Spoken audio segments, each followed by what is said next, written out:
Good morning boys.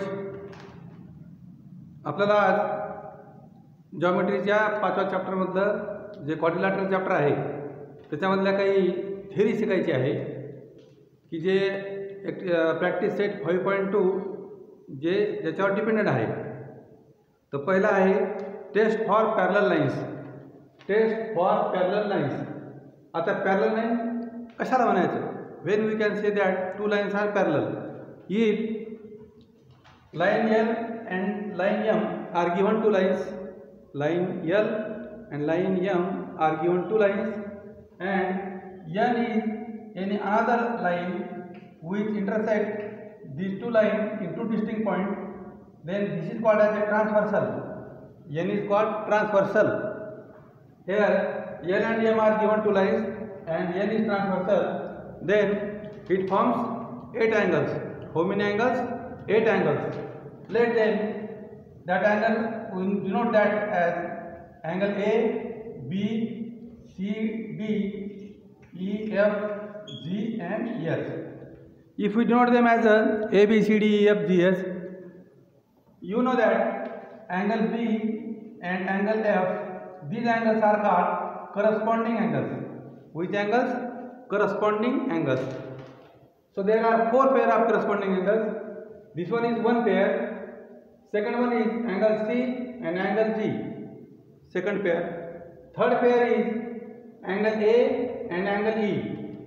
Angle A and angle E. These are also pair of corresponding angles. Again angle D and angle S is also corresponding angles, pair of corresponding angles. So it forms 4 pair of corresponding angles.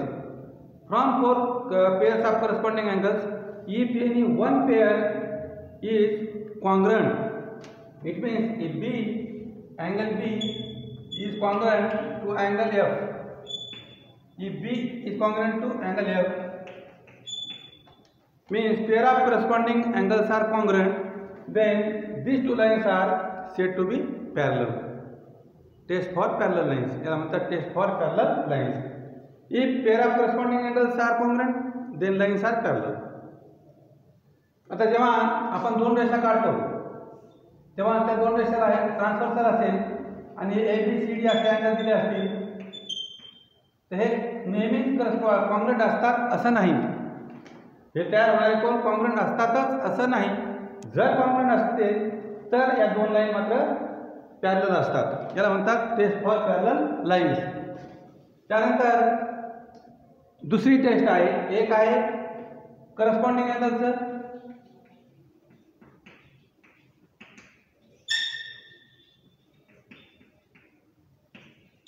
एक paragraph झाला corresponding pair of corresponding angle बद्दल.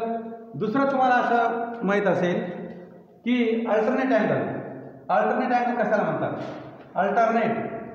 तर alternate अँगलमधले आतले angle घ्यावे लागतात. C, F, D आणि E या 4 गुणाबद्दल विचार करायचा. तर अँगल डी याचा अल्टरनेट अँगल हा होतो alternate angle. Alternate angles. If pair of alternate angles are congruent, म्हणजे if angle D is congruent to angle F, D congruent to angle F, ही पेअर जर कॉन्ग्रुएंट असेल किंवा angle C congruent to angle E जर असेल तरी या दोन लाईन मात्र पॅरलल असतात. याला म्हणतात अल्टरनेट अँगल टेस्ट.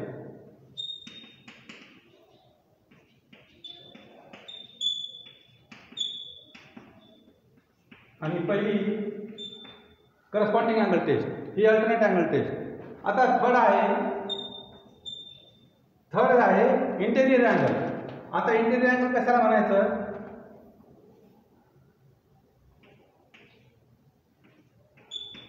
आता इंटेरियर म्हणजे हे असेल, याला म्हणतात interior. Pair of interior angle. Pair of interior angle.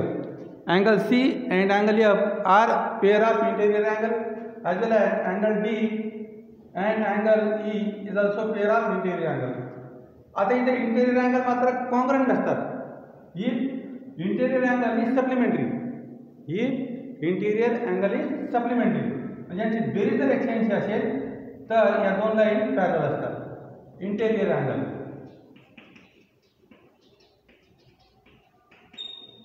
Interior angles are 180 degree, it means supplementary.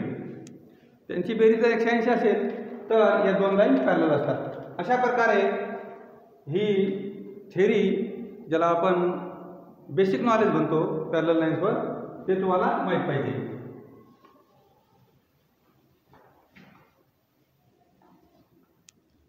त्यानंतरचा भाग शिकायचा आहे आपल्याला test for parallelogram. Test for parallelogram म्हणजे पॅरलोग्रामची टेस्ट काय आहे नेमकं, कोणत्या क्वाड्रिलॅटरलला पॅरलोग्राम म्हणायचं, दिलेला कोणताही चौकोन असेल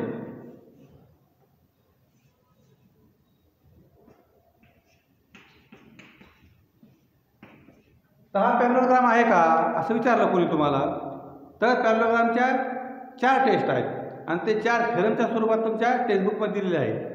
थेरम एकदम व्यवस्थित दिलेले आहे, तुम्ही वाचल्यानंतर सुद्धा तुम्हाला ते थेरम कळून जाईल. तरी पण ते एक शिकवायचा भाग म्हणून मला तो भाग घ्यावा लागेल, तर मी एक फास्ट घेतो आहे, जास्त टाईमपास न करता. तर पहिली टेस्ट आहे, a quadrilateral is parallelogram if it's pair of opposite angles are congruent. म्हणजे दिलेल्या चौकोनाच्या जर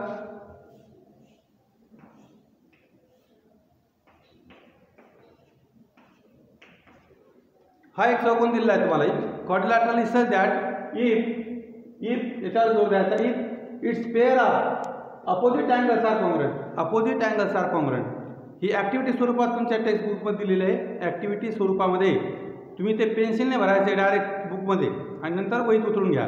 पेन्सिलने भरा पहिले, वाटलं तर पेन्सिलने भरून मला फोटो पाठवा, मी तुम्हाला त्याच्यात काही करेक्शन असेल तर सांगेल. कारण एवढी मोठी ॲक्टिव्हिटी सीट पूर्ण लिहायला गरज नाही लिहायची, तुम्ही भरू शकता. एकदम सोपं आहे.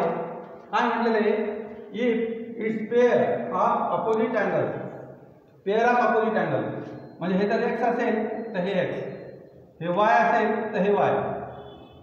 If pair of opposite angles are congruent, if pair of opposite angles are congruent, then that quadrilateral is said to be parallelogram. बघूया आपण पॅरलोग्राम होतं का. आता हे पेअर याच्याशी हा कॉन्ग्रुएंट झाला आणि हा याच्याशी कॉन्ग्रुएंट आहे, हे दिलेलं आहे आपल्याला. आता आपल्याला माहिती आहे की sum of all angles of quadrilateral is 360. चौकोनाच्या 4 कोनाची बेरीज 360 असते आणि ट्रायंगलच्या sum of all angles of triangle 180. Sum of all angles of quadrilateral 360 degree 360 असते. मग आता इथे सम ऑफ क्वाड्रिलॅटरल आहे x y x plus y plus x plus y equal to 360. बरोबर आहे. चौकोनाच्या 4 कोनाची बेरीज 360 असते. आता हे सिमिलर टर्म्स आहेत आणि हे सिमिलर टर्म्स आहेत, तर 2x plus 2y equal to 360. दोन सगळीकडे 2 आहे किंवा डिवाइड बाय 2 जर केलं तर हे होतं x plus Y is equal to 180. काय आलं, x plus Y is equal to 180. आता x plus Y is equal to 180 आलं. आता x प्लस वाय तुम्ही x आणि y हे घेऊ शकता, x आणि y हे घेऊ शकता, x आणि y हे घेऊ शकता, ॲज युअर चॉईस. आपल्या नेसेसरीनुसार आपण x आणि y निवडणार, कारण दोन्हीची बेरीज 180 येते इथं. मग 180 येते म्हणजे आपण हे घेऊ y आणि x प्लस वाय यांची बेरीज जर 180 असेल, if sum of these two angles is 180 degree, then we can say that these are supplementary. These two angles become supplementary. आणि आताच आपण काही मिनिटापूर्वी काय शिकवलं मी तुम्हाला, इंटेरियर अँगल टेस्ट काय आहे. If sum of interior angle is 180 or supplementary, then these two lines are parallel. म्हणजे काय होईल की हे दोन्हीची बेरीज 180 आहे, म्हणजेच ही रेषा आणि ही रेषा पॅरलल आहे. त्यानंतर y आणि x ची बेरीज 180 आहे, म्हणजे ही रेषा पुन्हा त्याला पॅरलल झाली. म्हणजे pair of opposite side parallel येऊ लागल्या, pair of opposite side parallel येऊ लागल्या, म्हणजेच तो पॅरललोग्राम झाला. म्हणजे ज्यावरून आपण म्हणू शकतो की pair of opposite angles are congruent, then that quadrilateral is a quadrilateral is parallelogram if its pair of opposite angles are congruent. Opposite angles congruent असेल तर दिलेला क्वाड्रिलॅटरल हा पॅरलोग्राम असतो, असं आपल्याला पहिल्या ह्याच्यावरून सांगता येतं. आता सेकंड आहे, a quadrilateral is parallelogram if its pair of opposite sides are congruent. opposite sides are congruent.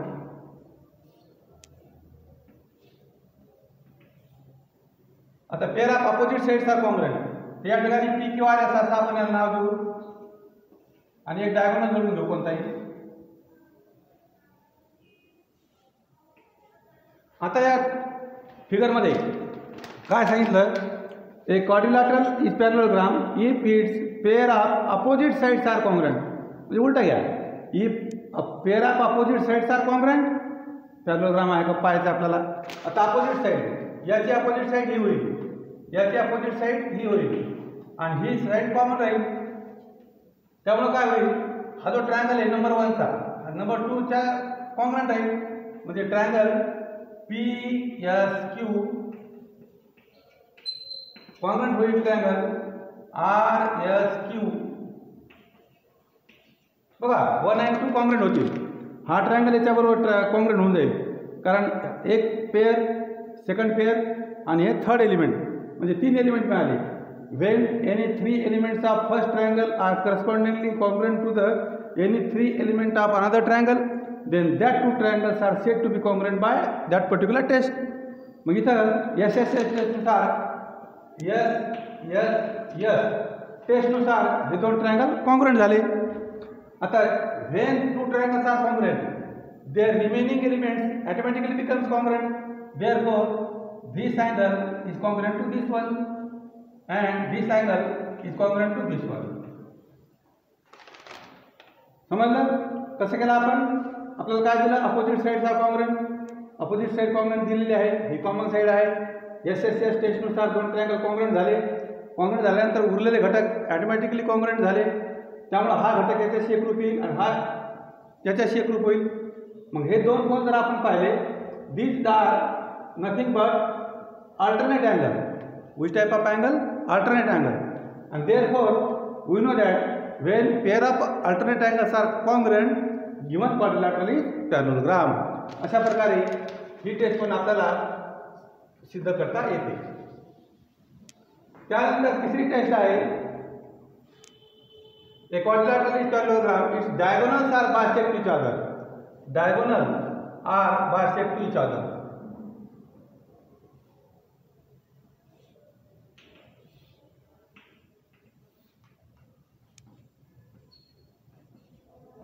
PQR असा एक क्वाड्रिलॅटरल दिला आहे आपल्याला.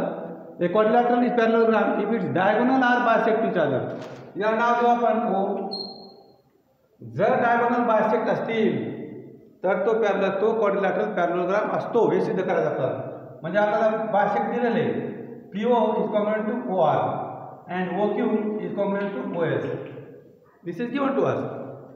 If diagonals are bisect to each other, bisect दिलेले असतील तर हा पॅरलोग्राम आपल्याला सिद्ध करायचा आहे. मग या ठिकाणी आपल्याला असं म्हणता येतं की PO congruent to OR and OS congruent to OQ.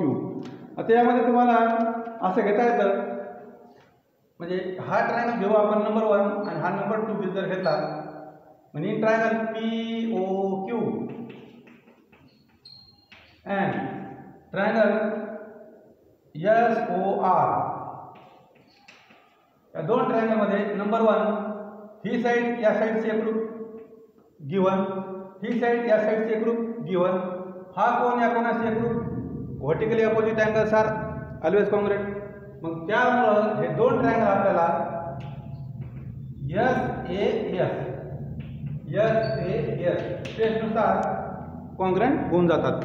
आणि 2 ट्रायंगल कॉन्ग्रुएंट झाले SAS टेस्टनुसार तर आपल्याला असं म्हणता येतं की हे हा ट्रायंगल याच्याशी एकरूप झाला, त्यामुळे मग हा पुन्हा कोण या कोणाशी एकरूप होईल आणि याचा हा कोण या कोणाशी एकरूप होईल. आणि these are alternate angle. Therefore when alternate angles are congruent, given lines are parallel.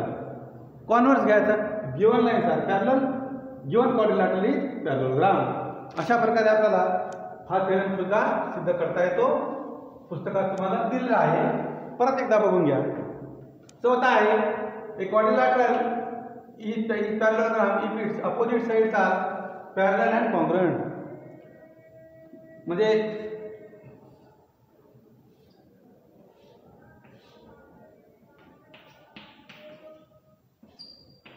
हा एक क्वाड्रिलॅटरल आहे.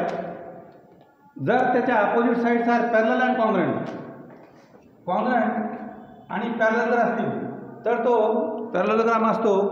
हे पण याचा पण थेरम, चौथा थेरम दिलेला आहे. 4 ओळी थेरम आहे, पुस्तकात दिलेला आहे. अशा प्रकारे हे 4 थेरम, जर 4 थेरमवरून टेस्ट फॉर पॅरललोग्राम ठरवता येते. त्यानंतर तुम्हाला पेज नंबर 66